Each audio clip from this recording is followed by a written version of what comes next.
Dito nga pala nagpa-makeup ako kay Papa Tampi. Hindi na nga pala ako nahihiya. Kaya naman panoorin nyo nga pala ang sinuot ko sa Halloween.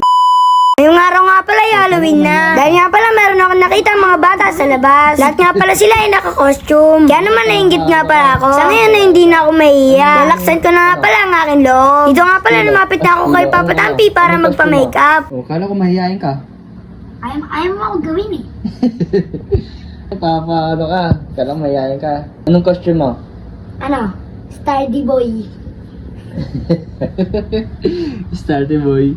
Dito nga pala nagpapulbo na ako kay Mama Tampi. Grabe nga pala sobrang puti ng aking mukha. Dito nga pala mga Don David, ang gusto kong kulay ay ganito. Kaso nga lang sobrang itim ko. Dahil nga pala lagi ako nagbabad. Dito nga pala si Papa Tampi na nag-drawing. Dahil nga pala magaling si Papa Tampi mag-drawing. Dito nga pala ang drawing ni Papa Tampi ay ugat-ugat. Pagkatapos nga pala nilagyan ako ng lipstick para daw maging dugo. Dito nga pala yung natatawa ko. Dahil nga pala parang lumaki ang aking bunganga. Parang gagawin nga pala